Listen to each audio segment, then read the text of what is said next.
Greetings, VC community, on this Black Friday record store day.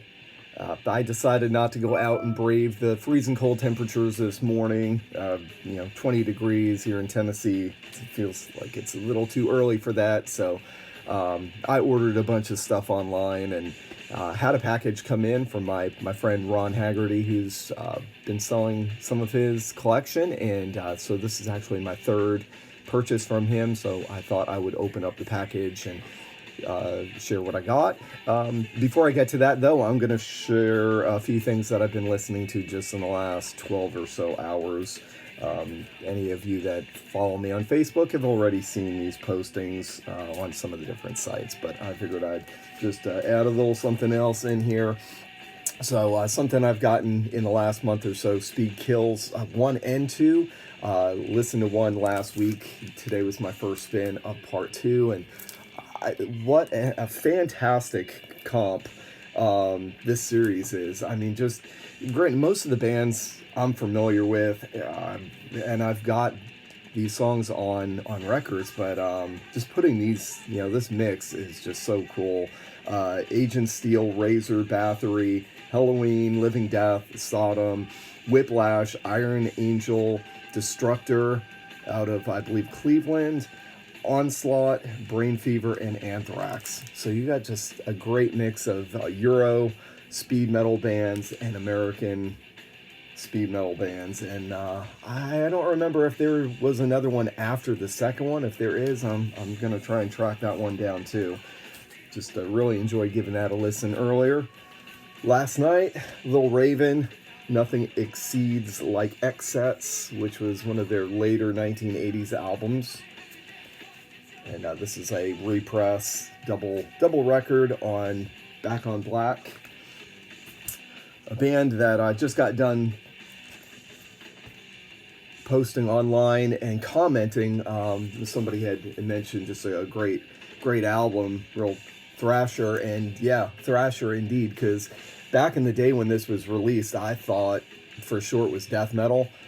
Don't know why I never picked it up, because usually something with an album cover by Dan Seagrave I would have scooped up, but I never did pick it up. I assumed that it was death metal, and no, these guys, or at least this album, and I believe their first one, is thrash. Maybe, kind of thrash with little European aggression to it. I don't know. I'm not sure what I'm saying, but it's not death metal. Great band though, great album, and I would like to try and track down their first one. And then a band that is death metal, and I picked this up for less than $10 on Amazon, and had kind of sat on it for a while. It's not a band that I'm familiar with. Primal Code, I believe they're from, again, maybe the Illinois, Cleveland, Ohio, somewhere up a little bit north of me, and this, I believe, is their second full-length, Opaque Fixation, and not bad. I gave it its first spin this morning. Vocally, kind of reminds me of the singer from Bolt Thrower, but musically, not yeah, I wouldn't put it as Bolt Thrower, but not bad. Pretty good band. Definitely give that some more spins. Okay, now onto the package. The reason why I'm doing the video, and I've already done a pre-slice here on the package. Kind of make it a little easier getting this open. And we will see what is in here, one record at a time. Of course, I know what I purchased, but don't know what order they are in here. So first up, UFO. This is Making Contact, which is one of their early 80 albums. Mid 80? I don't know, 83. So yeah, early mid. So one that I've not had a chance to listen to before. Another one from that same time period. I believe the one that preceded the last one. Mechanics. And this one, 82. So some early, I guess we consider that early, because the band is still, as of a couple of years ago, they were still releasing stuff. So that would still be considered early, even though it's not not their 70s material. Thin Lizzy, which I believe this is kind of a comp. It's Remembering Part 1, and if I am correct, I think it is just a mix of some tracks from their first 3 releases, maybe some unreleased versions. So I just love that cover. And a band that I just showed a few moments ago, Raven, their most recent studio album, All Hell's Breaking Loose. And I was surprised. I looked at my list of Raven albums that I have, and I've got just about everything from the first one all through up to the late 80s, early 90s. I don't have any of their newer stuff. So this is their most recent, but I need to track down a few others of theirs from maybe the last 10 years. I know that most fans are still hanging with them and saying they're still great live. I don't know that they've come through Tennessee anytime since I've lived here, but I would love to see those guys live. So maybe they'll come through on a tour. Oh, I've been wanting this album for a long time and just have not come across a copy in the wild. And I've got their first one on CD, and of course S.O.D. I've known and listened to them for decades now. But M.O.D, their second full-length, Gross Misconduct. It's one that I've, like I said, wanted to have this one in my collection for a good long while. I think there were some different band members on this one compared to their earlier one, but a band that I've got a lot of material from, especially on vinyl. This is one that has eluded me. I do have it on CD. I have the Rock Candy repress, but Helix, No Rest for the Wicked, which I believe a lot of the fans of the band would say this is their top album. I don't know.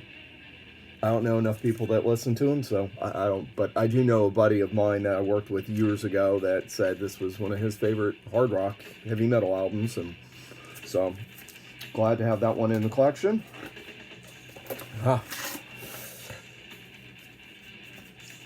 Dark Angel.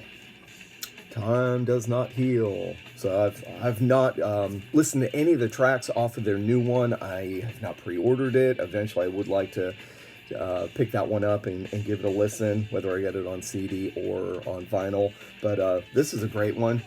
This was the last studio album that they did up until their newest one. So Ron left the band and joined Oil, and I think he's been back with the band for a few years now, but it took a while for them to get in the studio. So, but this was one I did not have on record. We got a CD version of it, but happy to have that one. I believe that this is a repress, but it was originally done on Combat. This one is released on Century Media, and it is a 2-record set. And up until maybe a year and a half ago, I didn't own any CDs or records by this band.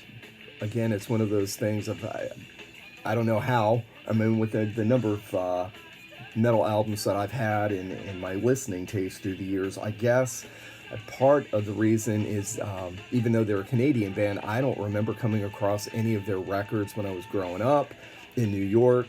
And I don't even flipping through used CDs bins, I don't come across their albums. So I picked up 2 of their earlier records, so mid to late 80s, from my one of my friends online, and I found I think it was on Amazon, a repress of their live album from the late 80s. So I've got a few of theirs now, but Ron was selling pound for pound Anvil, so I now have 3 Anvil records and 1 CD, and I know that this one was kind of, some fans consider it a return to their earlier sound after maybe losing that sound a little bit on the one that preceded this, but I especially like the fact that it was still in its original shrink, or actually, that is, it's got, no, I take that back. Guess I should have slid it out. The hype sticker is actually on the record sleeve, which I'm fine with that. That's cool. I just assumed that there was some inner shrinking going on in there. So that's it. That's last of my purchases from Ron. I don't know if I'll do any more. I know he's still got a bunch that he's selling. You never know. Again, Ron, thank you for being willing to part with your collection, and it's in good hands. The ones that I've purchased. Blessings to you, brother, as you continue to raise up money for different purposes. And for those of you watching, if you'll give a like, if you're not subscribed and you want to continue to follow my adventures of my collection on here, feel free to go ahead and subscribe. And thank you for watching.